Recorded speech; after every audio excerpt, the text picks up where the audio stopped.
En juin 1944, les plages de Normandie devinrent le théâtre de l'une des batailles les plus décisives de l'histoire. Des soldats français libres, britanniques, américains et canadiens débarquèrent sur un littoral farouchement défendu, armés d'un arsenal impressionnant et varié. Cette vidéo présente chaque arme importante déployée sur ce champ de bataille, des fusils d'infanterie aux chars de combat, des pistolets aux avions de soutien. Voici l'arsenal complet de la bataille de Normandie. Le Lebel modèle 1886/93 est une véritable légende de l'armement français. Conçu à la fin du XIXe siècle, ce fusil à répétition fut le premier au monde à utiliser une poudre sans fumée en combat réel. En Normandie, les unités françaises libres l'utilisaient encore en complément d'armement secondaire. Son magasin tubulaire sous canon de 8 cartouches de 8 mm Lebel restait fonctionnel, mais sa longueur excessive et son chargement lent en faisaient un vétéran dépassé face aux armes modernes ennemies. Un survivant du temps, portant l'histoire sur ses épaules. Le Berthier M 1907/15 représente l'évolution logique du fusil français de la Grande Guerre. Conçu initialement pour les troupes coloniales, ce fusil à verrou de 8 mm fut adopté massivement pendant la Première Guerre mondiale. En Normandie, certaines unités de la France libre continuaient à l'employer, faute d'un réarmement complet. Son chargeur à 3 cartouches constituait une faiblesse notable face à des adversaires bien équipés. Fiable et robuste dans les environnements difficiles, il restait tout de même un outil honnête entre des mains expérimentées, même si son heure de gloire était techniquement révolue depuis longtemps. La Berthier M 1916 carbine naquit d'une nécessité urgente: améliorer la capacité de tir des fantassins français pendant la Première Guerre mondiale. Sa modification principale résidait dans son chargeur agrandi, passant de 3 à 5 cartouches de calibre 8 mm Lebel. Plus courte et plus maniable que le fusil standard, cette carabine convenait parfaitement aux cavaliers et aux unités motorisées. En Normandie, elle apparaissait encore sporadiquement dans les rangs français libres, principalement dans des rôles de soutien secondaire. Un compromis entre maniabilité et puissance de feu, elle servait avec discrétion sans jamais dominer les premières lignes. Le MAS 36 représente la modernisation tardive mais bienvenue de l'armement français. Adopté seulement en 1936, ce fusil à verrou en calibre 7,5 mm français offrait enfin à l'infanterie une arme contemporaine. Compact, fiable et précis, il se distinguait par son absence de sécurité manuelle, une conception délibérée destinée à simplifier son maniement en combat. Les forces françaises libres en Normandie appréciaient sa robustesse dans les conditions difficiles du bocage normand.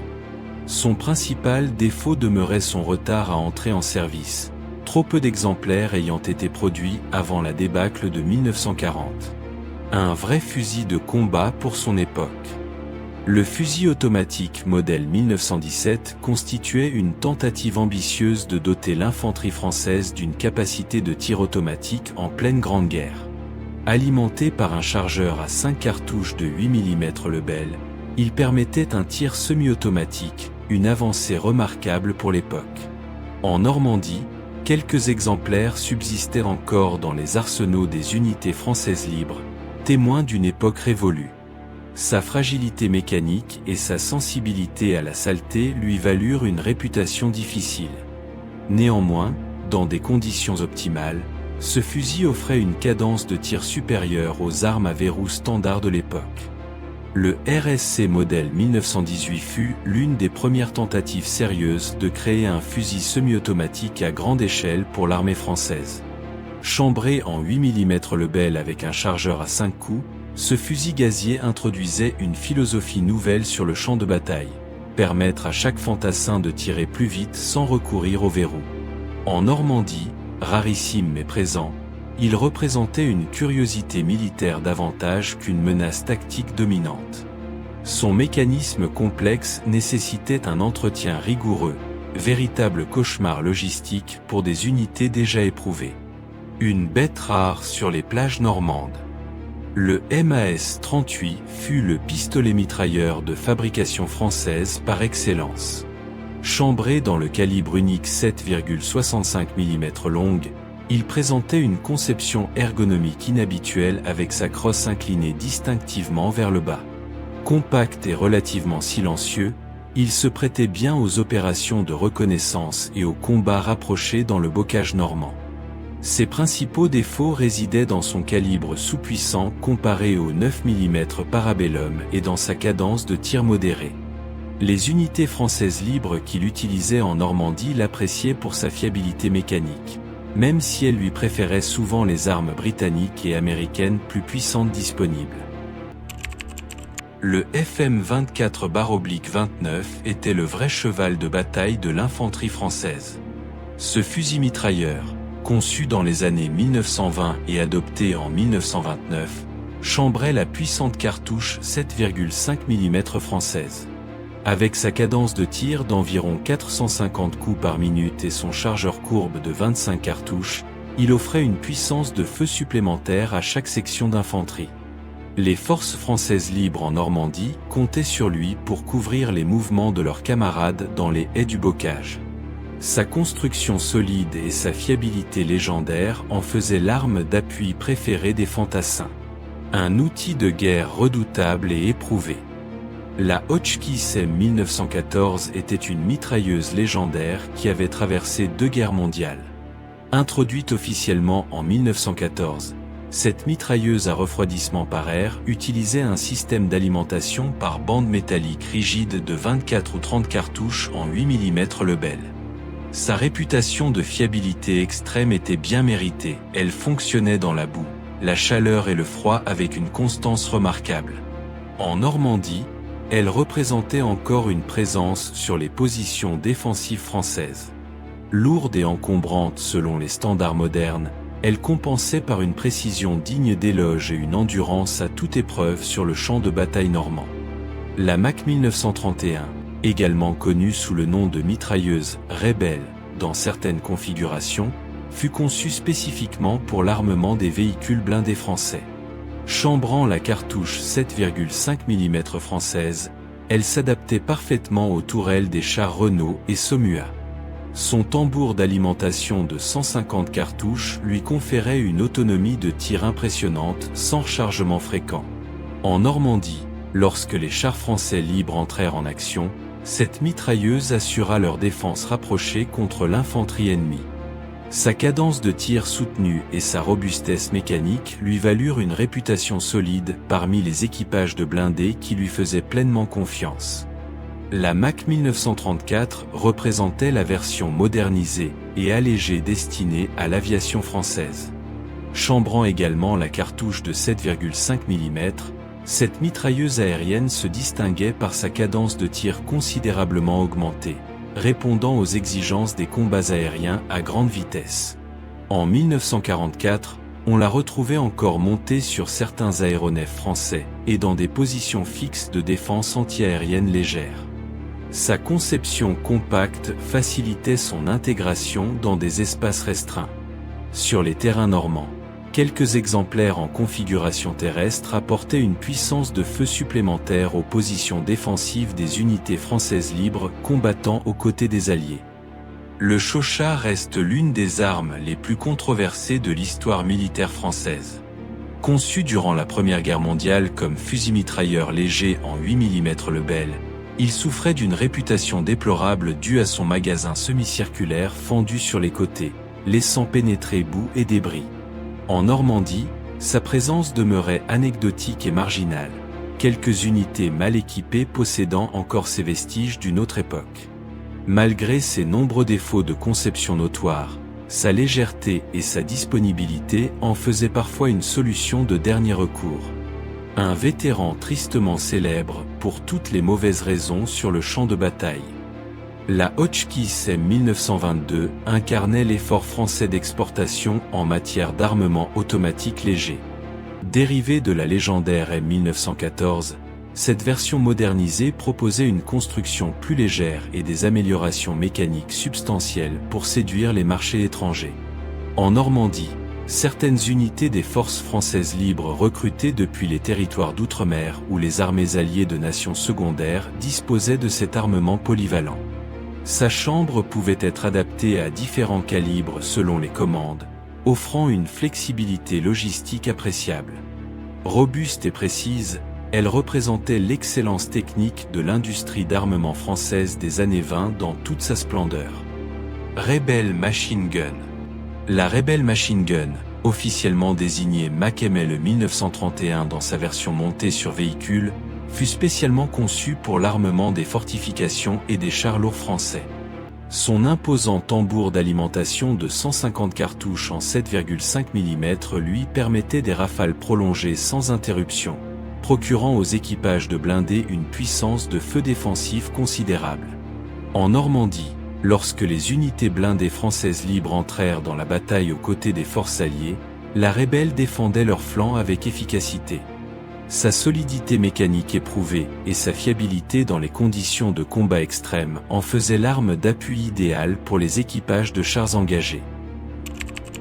Canon de 75 modèle 1897. Le Canon de 75 modèle 1897 est une véritable icône de l'artillerie mondiale. Révolutionnaire à sa conception, ce canon à tir rapide fut le premier au monde à intégrer un frein de recul hydraulique, permettant des cadences de tir allant jusqu'à 15 coups par minute sans déplacer l'affût. En Normandie, cette pièce légendaire servait encore dans des rôles anti-chars secondaires et d'appui direct d'infanterie au sein des forces françaises libres. Sa munition de 75 mm restait redoutablement efficace contre les blindés légers ennemis. Symbole absolu de la puissance militaire française, ce canon frappait encore les esprits après presque 50 années de service actif. Le 25 mm Hotchkiss anti-tank gun représentait la première ligne de défense anti-char française au début du conflit. Léger, facilement transportable par 2 ou 3 hommes, ce canon anti-char de 25 mm pouvait être rapidement mis en batterie dans n'importe quelle position défensive. En 1940, il s'était avéré efficace contre les blindés légers allemands. Mais en Normandie, face aux Panzer IV et Tigers, ses limites pénétrantes devenaient criantes. Les équipages qui l'utilisaient encore en 1944 devaient s'approcher dangereusement près des blindés ennemis pour espérer infliger des dommages. Une mauvaise surprise pour les petits blindés, mais un cauchemar face aux mastodontes blindés allemands. Le Brandt MLE 27-31e Mortar fut l'un des mortiers les plus influents de l'histoire militaire moderne. Conçu par Edgar Brandt dans les années 20, ce mortier de 81 mm établit le standard mondial du mortier d'infanterie moyen, inspirant directement de nombreuses copies dans le monde entier. En Normandie, les unités françaises libres l'utilisaient pour fournir un appui-feu indirect immédiat à leur compagnie d'infanterie. Sa portée atteignant près de 3 km et sa cadence de tir de 15 à 20 coups par minute en faisaient une arme d'appui redoutable. Le vrai cheval de bataille de l'artillerie légère française dans les combats du bocage normand. Modèle 1892 Revolver. Le modèle 1892 Revolver, surnommé affectueusement le Bel par les soldats français, avait traversé toute la Première Guerre mondiale avec brio. Ce revolver à barillet de 6 coups en calibre 8 mm Lebel se distinguait par son barillet basculant sur le côté pour leur chargement, une originalité typiquement française. En Normandie, il apparaissait encore dans les étuis des officiers subalternes et des sous-officiers des forces françaises libres, n'ayant pas été réarmés avec des pistolets modernes. Sa puissance d'arrêt relative et sa cadence de rechargement lente constituaient des désavantages évidents. Néanmoins, vénérable survivant de 1892, il continuait à assurer sa fonction avec une fiabilité remarquable. Le MAS modèle 1873 Revolver représente l'un des plus anciens vétérans encore en service actif sur un champ de bataille de la Seconde Guerre mondiale. Introduit en 1873 comme armement standard des officiers français, ce revolver robuste en calibre 11 mm Chamelot-Delvigne avait traversé cette décennie de service militaire. En Normandie, sa présence relevait davantage du symbolisme ou de la pénurie d'armement que d'une véritable doctrine tactique. Certains officiers des forces françaises libres l'arboraient comme héritage familial ou comme dernier recours. Massif et fiable, Il était surtout un témoignage vivant de la continuité militaire française à travers les âges troublés. Le Ruby Pistol fut produit en masse en Espagne sous contrat français pendant la Première Guerre mondiale. Ce pistolet semi-automatique de calibre 7,65 mm, .32 ACP, présentait une construction simple et économique, facile à fabriquer en grande quantité. Son chargeur de 9 cartouches lui conférait une capacité correcte pour l'époque. En Normandie, quelques exemplaires circulaient encore parmi les forces françaises libres et les résistants du maquis normand qui avaient bénéficié de parachutage d'armement datant d'avant leur réarmement complet. Peu précis au-delà de courtes distances et peu puissant, il représentait toutefois une option d'autodéfense convenable dans les combats urbains rapprochés. Le MAB Modèle D était le pistolet semi-automatique de fabrication française par excellence pour les années 1930 à 1940. Produit par la manufacture d'armes de Bayonne, ce pistolet élégant en calibre 7,65 mm combinait une finition soignée et une fiabilité mécanique digne d'éloge. Son chargeur de 9 cartouches et sa détente douce en faisaient l'arme de prédilection des officiers soucieux de précision. En Normandie, il équipait notamment les officiers des forces françaises libres et les agents du Bureau central de renseignement et d'action. Sa taille compacte facilitait son port discret lors des missions de renseignement et de liaison essentielles à la libération du territoire normand. Le modèle 1935 a marqué la modernisation définitive du pistolet de service français. Chambré en 7,65 mm long, une cartouche française originale offrant de bonnes performances balistiques, ce pistolet semi-automatique à simple action introduisait enfin une conception contemporaine au sein des forces armées françaises. Son chargeur de 8 cartouches et son mécanisme de sécurité fiable en faisaient une arme de service sérieuse. En Normandie, il équipait les officiers et sous-officiers des unités françaises libres les mieux dotés en armement. Sa construction solide résistait aux conditions difficiles du bocage normand. Une arme de service digne, modernisant enfin l'arsenal de poings français avec élégance et efficacité pratique. Le modèle 1935S constituait la version améliorée et simplifiée du 1935A, conçu pour faciliter une production industrielle plus rapide. Partageant le même calibre 7,65 mm long, il se distinguait par des lignes plus épurées et une fabrication légèrement différente. Moins raffiné que son prédécesseur mais tout aussi fiable, il équipait les mêmes catégories de personnel militaire des forces françaises libres. En Normandie, distinguer les deux modèles sur le champ de bataille relevait souvent de l'impossible pour les combattants. Les deux frères d'armes offraient des performances pratiquement identiques et une robustesse comparable. Un pistolet de service solide et discret, remplissant sa fonction sans chercher la gloire. Le Renault R35 était le char léger français le plus produit à l'aube de la Seconde Guerre mondiale. Conçu à l'origine pour l'appui direct à l'infanterie, ce petit blindé d'environ 10 tonnes arborait une armure frontale de 40 mm et un canon court de 37 mm SA-18, suffisant contre les infrastructures légères mais limité face aux blindés ennemis modernes. En Normandie, quelques exemplaires subsistaient dans les rangs des forces françaises libres revenues sur le sol national, symbole de la renaissance de l'armée française.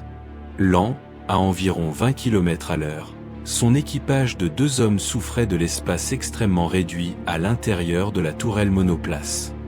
Le Hotchkiss H-35 représentait une autre approche du char léger français des années 30. Initialement conçu pour la cavalerie, ce blindé compact de 12 tonnes offrait une protection blindée similaire au Renault R35 avec une mobilité légèrement supérieure. Son canon de 37 mm SA-18 partageait les mêmes limitations anti-char que son contemporain Renault. En Normandie, sa présence restait marginale mais significative symboliquement pour les forces françaises libres. L'exiguïté de sa tourelle monoplace imposait à son équipage des conditions de travail extrêmement contraignantes lors des engagements prolongés. Une bête compacte et blindée, mais dont les performances combatives n'égalaient pas les blindés alliés ou ennemis de nouvelle génération engagés dans la bataille. Le Saumua S-35 était sans conteste le meilleur char de cavalerie français de son époque et l'un des meilleurs blindés du monde en 1940. Ce chef-d'œuvre d'ingénierie pesait environ 20 tonnes et arborait un canon de 47 mm SA-35 parfaitement capable de détruire la plupart des chars allemands de 1940. Son blindage de 47 mm sur les faces critiques lui conférait une protection sérieuse. En Normandie, les rares exemplaires encore en service frappaient la peur dans les rangs ennemis. Son principal défaut demeurait sa tourelle monoplace contraignant le commandant à cumuler toutes les fonctions tactiques seul. Un char iconique et redoutable, le joyau blindé français incontesté de cette période cruciale. Le char B1 bis était un véritable monstre blindé pesant 30 tonnes, armé d'un puissant canon de 75 mm en coque et d'un canon de 47 mm SA-35 en tourelle. Sa double armement lui conférait une polyvalence dévastatrice sur le champ de bataille. Avec un blindage atteignant 60 mm sur les faces principales, il résistait à la plupart des projectiles anti-chars allemands de 1940. En Normandie, sa présence symbolisait la renaissance de l'arme blindée française. Son talon d'Achille restait sa vitesse réduite à environ 28 km/h et son équipage de 4 hommes soumis à un cauchemar logistique de maintenance complexe. Un colosse blindé inégalé dans l'armée française. Le M1 Garand était la colonne vertébrale de l'infanterie américaine débarquée en Normandie, et le général Patton lui-même le qualifia de meilleure arme de guerre jamais conçue. Ce fusil semi-automatique de calibre .30-06 Springfield armait chaque GI américain d'une cadence de tir supérieure à tout fantassin adverse équipé d'un fusil à verrou. Son chargeur en bloc de 8 cartouches s'éjectait automatiquement après le dernier tir avec un son métallique caractéristique. En Normandie, sur les plages d'Omaha, d'Utah et de Gold, il porta la bataille vers l'intérieur des terres. Fiable, précis, puissant, le vrai cheval de bataille de l'infanterie américaine sur tous les théâtres d'opération. Le M1 Carbine représentait une solution intermédiaire intelligente entre le pistolet et le fusil d'assaut. Chambré en .30 carbine, une cartouche intermédiaire moins puissante que le .30-06 mais bien plus maniable, il équipait officiers, servants de pièces, parachutistes et conducteurs qui nécessitaient une arme légère et compacte. En Normandie, les parachutistes de la 82e et de la 101e Airborne le portaient lors du saut dans la nuit du 5 au 6 juin. Son poids d'à peine 2 kg et son chargeur de 15 cartouches en faisaient une arme plébiscitée. Moins dévastateur que le Garand à longue distance, il compensait largement par sa maniabilité exceptionnelle dans les combats rapprochés du bocage. Le Lee-Enfield numéro 4 était le fusil à verrou le plus rapide au monde, point final. Chambré en .303 British, ce fusil britannique permettait à un tireur entraîné d'exécuter 15 coups par minute grâce à son action de culasse particulièrement fluide et son chargeur détachable de 10 cartouches. En Normandie, il équipait l'ensemble de l'infanterie britannique et canadienne débarquée sur Gold, Juno et Swart Beach. Sa robustesse légendaire résistait à la boue et à la pluie normande avec une constance admirable. Précis à des distances atteignant 500 mètres entre des mains expertes, le Lee-Enfield numéro 4 frappait la peur dans les rangs ennemis à chaque engagement rapproché sur le sol de France. Le M1917 Enfield était l'un des fusils les plus solides et les plus précis de la Seconde Guerre mondiale. Né d'une commande britannique passée aux États-Unis pendant la Grande Guerre, il fut massivement adopté par l'armée américaine en .30-06 Springfield. Sa lunette de visée intégrée et son boîtier de culasse robuste en faisaient un fusil particulièrement apprécié des tireurs d'élite. En Normandie, il apparaissait dans les unités alliées comme arme complémentaire et outil de précision. Plus lourd que le M1 Garand mais souvent plus précis à longue portée, il offrait aux équipes de tir une capacité d'engagement à distance que peu d'autres fusils de l'époque pouvaient rivaliser efficacement. Le Sten était peut-être l'arme la plus humble et la plus spartiate de toute la bataille de Normandie, et pourtant l'une des plus importantes. Conçu dans l'urgence désespérée de 1940 à 1941, Ce pistolet mitrailleur britannique en 9 mm Parabellum pouvait être fabriqué pour moins de 10 $ américains avec des matériaux et des machines basiques. Son chargeur latéral de 32 cartouches et sa cadence de tir de 500 coups par minute en faisaient une arme de combat rapprochée redoutablement efficace.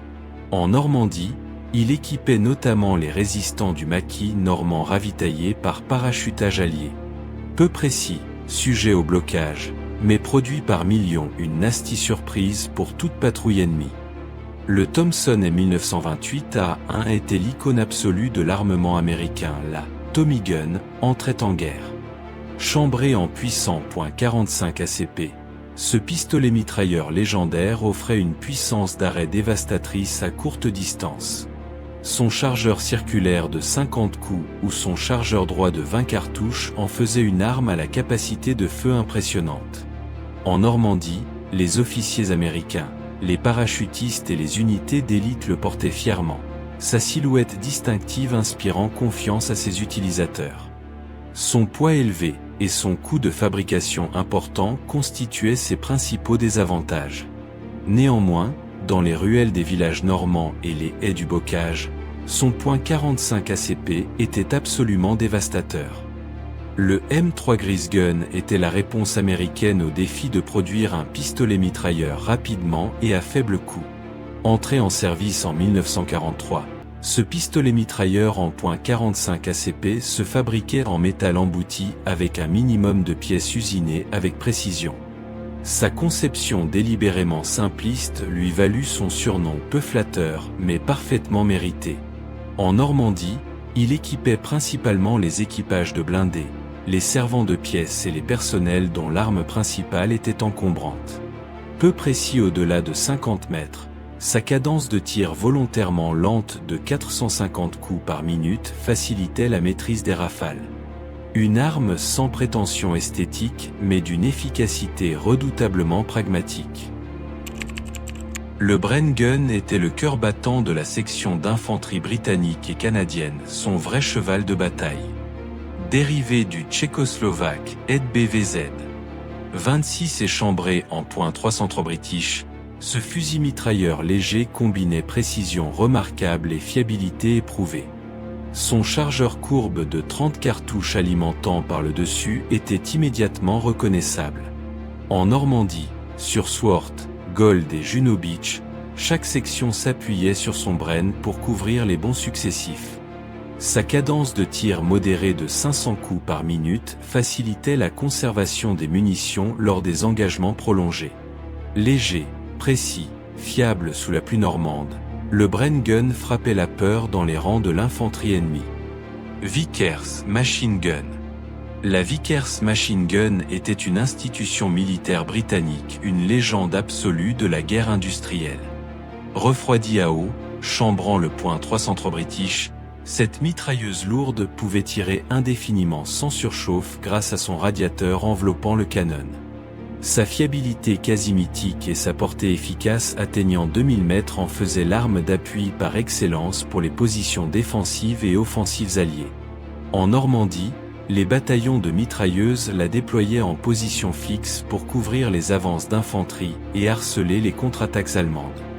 Lourde et peu maniable, elle compensait largement par une puissance de feu soutenue et continue que peu d'armes pouvaient égaler à l'époque. Le Browning Automatic Rifle, connu sous le nom de BAR, était le fusil mitrailleur de combat américain par excellence. Chambré en .30-06 Springfield, ce colosse de 8 kg offrait à chaque escouade américaine une capacité de feu automatique considérable. Son chargeur de 20 cartouches et sa cadence de tir atteignant 650 coups par minute en faisaient une arme d'appui redoutable dans les mains d'un servant entraîné. En Normandie, le BAR était omniprésent dans les rangs de l'infanterie américaine qui nettoyait les fortifications allemandes bunker après bunker.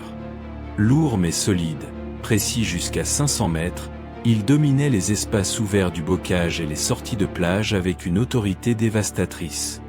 La Browning M1919 était la mitrailleuse polyvalente américaine par excellence, présente sur pratiquement chaque véhicule, position et structure défensive alliée en Normandie. Chambrant le point 30-06 Springfield dans une bande d'alimentation continue, elle offrait une cadence de tir de 4 cents à 600 coups par minute avec une fiabilité remarquable. Montée sur Jeep, half-track, char Sherman ou affût fixe, elle constituait le système d'armes le plus répandu de toute la bataille. Ses servants pouvaient l'engager contre l'infanterie ennemie, les positions légèrement blindées et l'aviation à basse altitude. Une arme véritablement universelle dont la présence massive constitua les yeux et les bras de feu de l'armée américaine tout au long de la campagne normande. La Browning M2 était la reine incontestée des mitrailleuses lourdes de la Seconde Guerre mondiale et elle règne encore aujourd'hui. Chambrant le puissant calibre .50 BMG, ce mastodonte de 38 kg délivrait une puissance de feu absolument dévastatrice contre l'infanterie, les véhicules légers, les aéronefs et même les blindages moyens. Sa portée efficace dépassait les 2 km et sa cadence de 450 à 600 coups par minute était terrifiante pour tout adversaire exposé. En Normandie, elle couronnait les Sherman, les half-track et les positions fixes alliées, frappant la peur dans les rangs ennemis à chaque engagement. Un monstre massif d'une efficacité absolument dévastatrice, inarrêtable sur les plages normandes. Le bazooka, officiellement M1 à un rocket launcher, transforma radicalement la capacité anti-char de l'infanterie américaine. Ce lance-roquette tubulaire de calibre 60 mm permettait à un simple fantassin de menacer sérieusement n'importe quel char ennemi. Sa roquette à charge creuse pouvait pénétrer jusqu'à 75 mm d'acier, suffisant pour mettre hors de combat la plupart des blindés allemands légers et moyens rencontrés en Normandie. En Normandie, les équipes de 2 hommes, servants et chargeurs, tendaient de véritables embuscades anti-chars dans les haies du bocage, offrant une nasty surprise aux Panzers qui s'aventuraient dans les chemins creux. Un équilibreur de puissance révolutionnaire pour l'infanterie légère américaine. Le PIA, Projector Infantry Anti-Tank, était l'arme anti-char britannique la plus redoutée au Corax en grave corps, aussi bien par l'ennemi que par ses propres servants. Fonctionnant sur un principe de ressort à forte tension projetant une bombe à charge creuse de 83 mm, il ne générait pratiquement aucun souffle arrière, permettant son emploi en espace confiné. En Normandie, les fantassins britanniques et canadiens l'utilisaient depuis les maisons et les fossés pour tendre des embuscades anti-chars dans les villages normands. Armer son ressort nécessitait une force herculéenne, véritable cauchemar physique pour les servants fatigués. Sa portée limitée à environ 90 mètres exigeait un courage remarquable pour approcher suffisamment les blindés ennemis. Boys Anti-Tank Rifle. Le Boys Anti-Tank Rifle était le fusil anti-char britannique standard du début de la guerre, une arme lourde et puissante pour son époque. Chambrant une cartouche massive de 13,9 mm, ce fusil de 16 kg pouvait pénétrer 23 mm d'acier à 300 mètres. Suffisant contre les blindés légers allemands de 1940. En Normandie, face aux Panthers et aux Tigers, il ne représentait plus une menace crédible contre les blindages principaux ennemis. Néanmoins, contre les véhicules non blindés, les camions, les positions légères et les casemates, il restait une arme d'appui valable. Son recul brutal et violent était tristement célèbre parmi ses servants. Une bête anti-char dépassée techniquement, mais conservant une utilité tactique marginale en 1944. Le M101 Howitzer, officiellement M2A1 Howitzer, était la pièce d'artillerie de campagne standard de l'armée américaine. Ce puissant obusier de 105 mm offrait une portée de 11 000 mètres avec un obus explosif de 15 kg. En Normandie, les bataillons d'artillerie américains le déployaient pour briser les contre-attaques allemandes, détruire les bunkers et les positions fortifiées, et fournir un appui-feu indirect décisif à l'infanterie progressant dans le bocage. Sa maniabilité relative et sa robustesse mécanique permettaient un déploiement rapide sur des positions avancées. Servi par une équipe de 7 artilleurs expérimentés, le M101 Howitzer constituait le vrai cheval de bataille de l'artillerie divisionnaire américaine en Normandie. Le 25 Pounder était la pièce d'artillerie la plus polyvalente et la plus respectée de toute l'armée britannique. Ce canon obusier de 87,6 mm combinait une portée de 13 400 mètres avec une cadence de tir pouvant atteindre 8 coups par minute entre des mains expertes. Sa plateforme de tir circulaire intégrée permettait un changement de direction rapide sans déplacer l'affût, conférant une réactivité tactique exceptionnelle. En Normandie, il équipait chaque régiment d'artillerie de campagne britannique et canadien débarqué sur les plages alliées. Capable de tir direct anti-char en cas de nécessité absolue, il frappait la peur dans les rangs ennemis avec une précision et une puissance remarquables. L'arme d'artillerie iconique du Commonwealth. Le M4 Sherman était le char le plus emblématique de l'armée alliée, produit à près de 50 000 exemplaires. Il devint la colonne vertébrale blindée de la libération de l'Europe. Armé d'un canon de 75 mm ou 76 mm selon les variantes, motorisé par différents moteurs selon les versions, il offrait une fiabilité mécanique que les blindés allemands ne pouvaient égaler en termes de disponibilité opérationnelle. En Normandie, les brigades blindées britanniques, canadiennes et américaines l'engagèrent massivement. Sa faiblesse en blindage latéral face aux redoutables Panther et Tiger lui valut une réputation sombre. Mais sa disponibilité en nombre, sa polyvalence et sa logistique maîtrisée en firent le vrai cheval de bataille de la campagne normande. Le MD Tank Destroyer incarnait la doctrine américaine du chasseur de chars, un blindé rapide et armé d'un puissant canon pour détruire les blindés ennemis. Basé sur le châssis du Sherman et armé d'un canon de 76 mm M7 à haute vélocité, il offrait des performances anti-chars nettement supérieures au Sherman standard. Sa tourelle ouverte constituait sa principale vulnérabilité, exposant l'équipage aux tirs d'infanterie et aux éclats d'obus. En Normandie, les bataillons de chasseurs de chars américains l'engagèrent contre les Panzer IV et les Panthers allemands avec des résultats variables selon le terrain et les conditions d'engagement. Une arme de chasse anti-char rapide et dévastatrice, mais nécessitant une utilisation tactique intelligente pour survivre. Le M8 Greyhound était les yeux et les oreilles des colonnes blindées alliées en Normandie, un automitrailleuse rapide et agile dont la mission principale était le renseignement et la reconnaissance. Armé d'un canon de 37 mm et d'une mitrailleuse .30 cal, ce blindé léger à roues de 8 tonnes atteignait 90 km/h sur route, lui conférant une mobilité stratégique exceptionnelle. Ses équipages de 4 hommes scrutaient les routes et les villages normands en avant des colonnes, transmettant des renseignements vitaux sur les positions ennemies. Son blindage léger de 19 mm maximum ne lui permettait pas d'affronter les blindés ennemis en combat frontal. Une bête rapide et agile, parfaite pour la reconnaissance agressive dans les campagnes normandes. Le half-track américain, M3 ou M2 selon les variantes, fut le transport de troupes blindées par excellence de toute la campagne normande.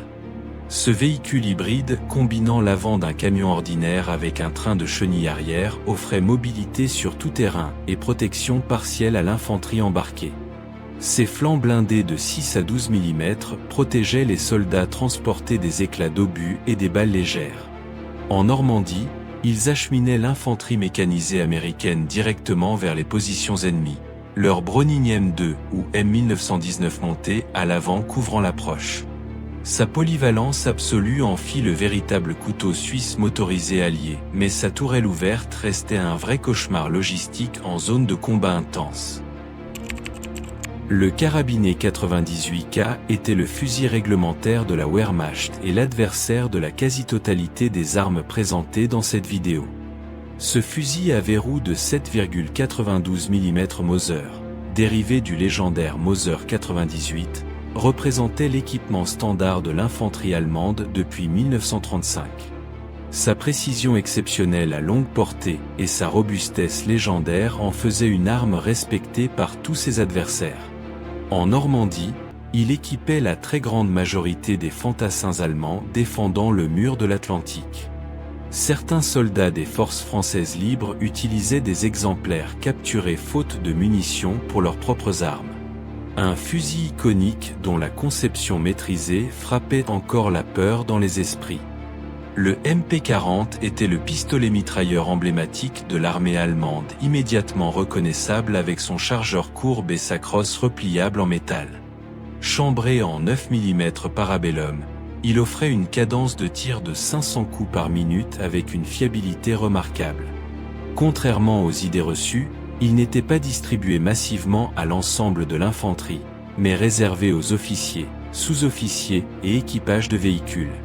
En Normandie, les forces françaises libres et les résistants utilisaient volontiers les exemplaires capturés, car les munitions 9 mm étaient universellement disponibles parmi les forces alliées. Son faible recul et sa maniabilité en faisaient une arme appréciée en combat urbain dans les villes normandes libérées progressivement. MP-38. Le MP-38 était le prédécesseur direct du MP-40, différenciable par son corps en aluminium fraisé plutôt qu'en métal embouti. Conçu pour équiper les premières unités motorisées et parachutistes de la Luftwaffe, il introduisit de nombreux éléments qui devinrent standards sur le MP-40. En Normandie, il était nettement moins courant que son successeur, mais quelques exemplaires circulaient encore dans les rangs des unités allemandes vétérans présentes en France depuis l'occupation. Les deux modèles partageaient le même calibre 9 mm et les mêmes chargeurs, rendant la distinction tactique peu pertinente sur le terrain. Une arme compacte et efficace dont l'héritage direct continuait à dominer les combats rapprochés normands. Le Panzerfaust était l'arme anti-char individuelle la plus révolutionnaire de la Seconde Guerre mondiale, une nasty surprise absolue pour tout équipage de chars alliés en Normandie. Cette roquette à usage unique propulsait une ogive à charge creuse capable de pénétrer jusqu'à 200 mm d'acier, suffisant pour détruire n'importe quel char allié d'un seul tir bien placé. Son coût de production dérisoire permettait d'en équiper chaque fantassin allemand. Dans le bocage normand, les Panzerfaust transformèrent chaque quai et chaque maison en position anti-char potentielle, créant un cauchemar tactique pour les commandants de blindés alliés progressant lentement dans les chemins creux. Un équilibreur de puissance dévastateur, redouté de tous les équipages de chars alliés. Le Panzerschreck, officiellement Raktan Panzerbüchse, était la version allemande grandement améliorée du bazooka américain capturé et étudié avec soin. Son calibre de 88 mm propulsait une roquette à charge creuse capable de pénétrer 160 mm d'acier homogène, rendant pratiquement tous les chars alliés vulnérables à courte portée. Son souffle de recul imposait à son servant de porter un masque à gaz modifié pour se protéger des gaz propulseurs. En Normandie, les équipes anti-chars allemandes équipées du Panzerschreck constituaient une menace sérieuse pour les Sherman et les Churchill progressant dans les rues des villages normands.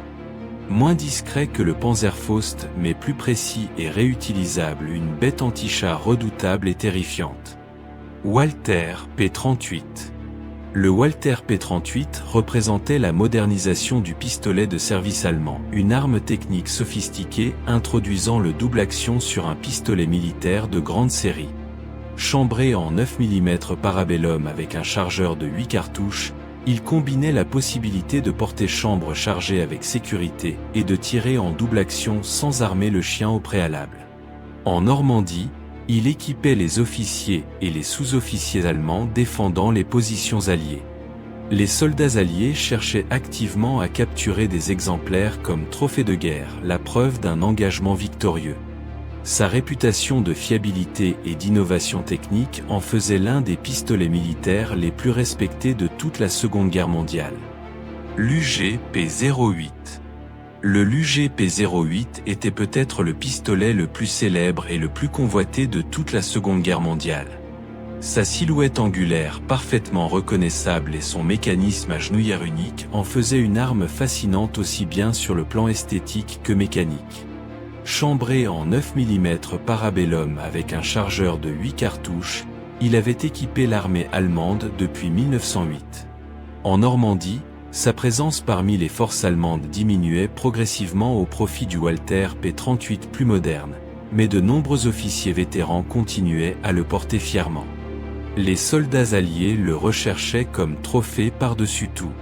Une icône absolue de l'armement militaire allemand, son allure frappait les esprits bien au-delà du simple champ de bataille. Supermarine Spitfire.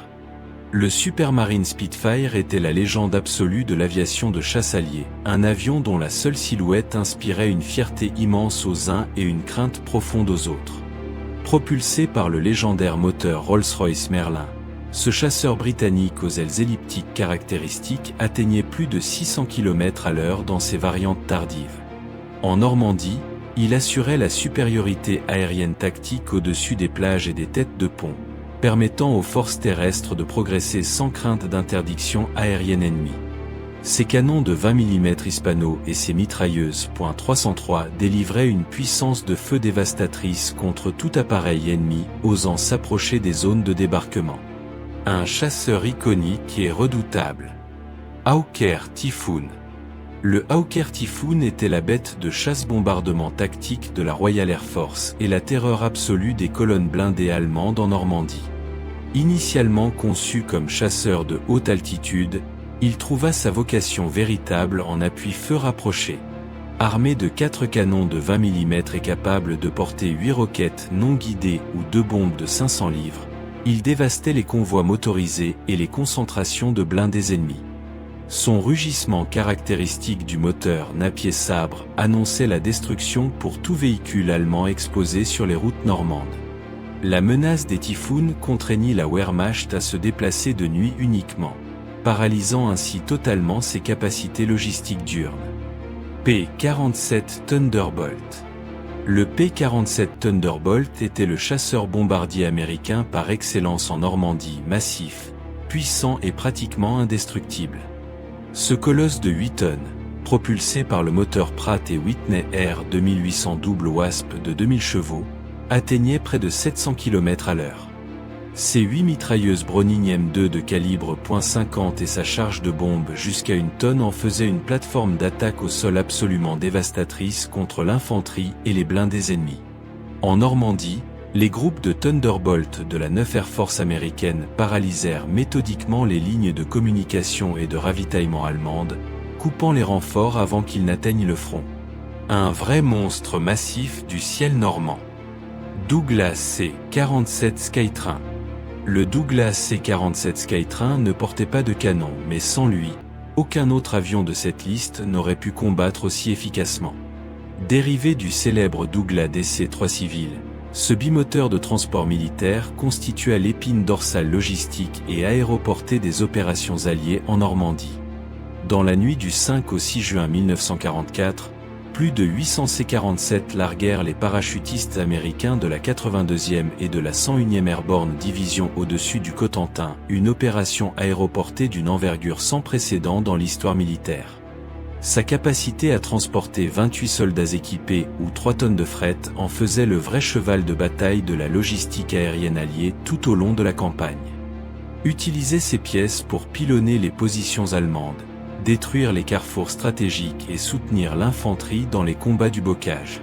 Sa cadence de tir élevée de 8 à 10 coups par minute permettait de saturer rapidement une zone cible avec un effet dévastateur. Mobile et robuste, il était le bras armé de l'artillerie divisionnaire américaine.